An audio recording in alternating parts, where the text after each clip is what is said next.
of course, there is a reason that we and other news organizations have generally stopped giving an unfiltered live platform to remarks by former President Trump. It is not out of spite. It is not a decision that we relish. It is a decision that we regularly revisit. And honestly, earnestly, it is not an easy decision. All right, so after Donald Trump's record-breaking, history-making victory in Iowa, we got 49 states to go. And you won't see this on mainstream broadcasts, apparently, but take a look at what they're really afraid of. I want to thank the great people of Iowa. Thank you. We love you all. What a turnout, what a crowd. And I really think this is time now for everybody, our country, to come together. We want to come together, whether it's Republican or Democrat or liberal or conservative. It would be so nice if we could come together and straighten out the world and straighten out the problems and straighten out all of the death and destruction that we're witnessing. That's practically never been like this. It's just so important, and I want to make that a very big part of our message. We're going to come together. It's going to happen soon, too. It's going to happen soon. I want to thank some of the great people. We have so many senators. If I go through every name, we'll be here all night, and everybody's going to get angry at me. But the senators, the congressmen from Washington, they came down from all different states.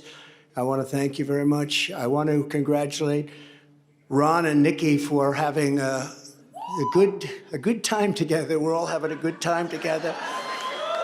And I think they both actually did very well. I really do. I think they both did very well. We don't even know what the outcome of second place is. And I see Carrie Lake. Congratulations, Carrie. Very good.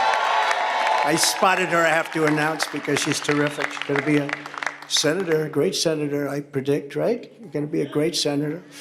And I also want to congratulate Vivek, because he did a hell of a job. He came from 0, and he's got a big percent, probably 8%, almost 8%, and that's an amazing job. They all did. They're all very smart people, very capable people. I think most importantly, I want to thank my incredible wife, First Lady, I'll say former and maybe future. But more important than Melania, I want to thank her incredible, beautiful mother who passed away a few days ago. And she's up there, way up there. She's looking down, and she's so proud of us. And I just want to say to Amalia, you are special, one of the most special people I've ever known. And that was a tough period of time for the family. But she's amazing. She was amazing. So I just want to thank what she's done for our family, and her husband, who's home right now and very lonely.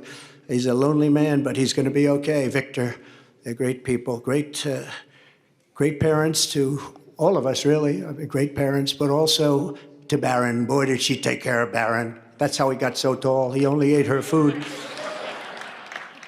And I want to thank my family generally. They've worked so hard, and they've taken so much abuse for being good people. I mean, good people. But Eric and Don, they really did. These two have been working so hard, and they have another job also, so they have to do it all. But they've been working so hard, and I know that Ivanka is home and Tiffany's home. They're watching, and I know that Barron's watching. Good old Barron. I said, you're going to be a basketball player. I said, well, I like soccer, Dad, actually. I said, at your height, I like basketball better, but sometimes you can't talk them into everything. But he's a special boy. But the whole family is just incredible. And my sister, Elizabeth, who's just the biggest fan. She's just an incredible person. Yeah, so the left, they have always, and they will always, question Trump's integrity, his motivations, his character. I mean, really, that's the way they've treated conservatives for decades and decades and decades. But Trump, I think, gets the worst of it. Yet, for all the things, guys, that they will say he's guilty of, what they've charged him with really doesn't match up. They've charged him with largely unrelated, completely reimagined statutes. But for some reason, that doesn't bother people. Even when in the January 6th case, he's not charged with insurrection. The mushy brains that surround us, they still believe it. They believe with all of their being that he's an insurrectionist. And they'll believe anything that they're told. But here's the best part. What they're not being told, what they've really allowed themselves to be convinced just isn't possible, is the landslide that is coming, both in the Republican primary and in November's general election. And here's a scary thing about being a brainwashed liberal. When things that, they really haven't previously been told how to process or how to think about, when those things happen, it's very, very dangerous, man. It can actually damage these people forever. Trump derangement syndrome really is a very, very real thing. We make fun of it, but these people they're damaged, and they've damaged themselves. They've allowed themselves to be more and more damaged every day. And it's a killer. So if you find yourself on the other side of this deal, if you really, really believe that this, that, or the other just isn't possible, guys, just do yourself a favor and prepare yourself, at least for the possibility. Because, here's, I think, what they're missing. The man actually has a presidential record to run on. He has a message, while the left still has the same message that they did years ago. We're not Trump. And honestly, after convincing people that was a redeeming enough quality in 2020, and then epically failing, people, believe it or not, are not stupid. They need a lot more than "I'm not Trump" this time around. And the media knows it. They know that the only way that they can obey their puppet masters and play their part to stop Donald Trump, which is what they feel like they have to do, that's their fantasy, they're saving the world from Donald Trump. And the only way they can do that is to silence Donald Trump. And if they can't silence him, well, they've got to mischaracterize, they've got to misrepresent, and they've got to manipulate his words. The one thing they cannot possibly do is allow viewers and voters to hear those unfiltered words to decide for themselves. We're going to seal up the border. We have an invasion of millions and millions of people that are coming into our country. I can't imagine why they think that's a good thing. Donald Trump declaring victory with a historically strong showing in the Iowa caucuses. Here he is right now under my voice. You hear him repeating his anti-immigrant rhetoric. The projected winner of the Iowa caucuses has just started giving his victory speech. We will let you know if there's any news made in that speech.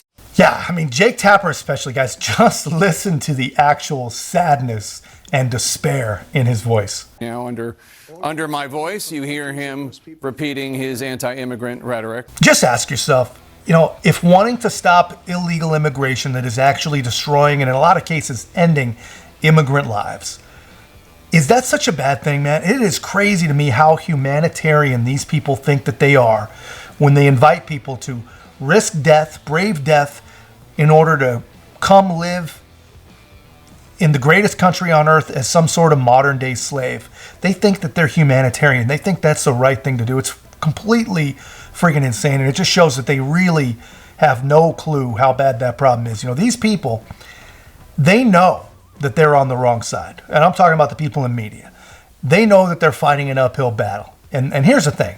What people, I think, need to realize is when you have to manipulate, when you have to twist and distort and lie in order to generate the outcome that you want from the media, then you're on the wrong side, man. If you cannot tell the truth to get what you want, you're on the wrong side.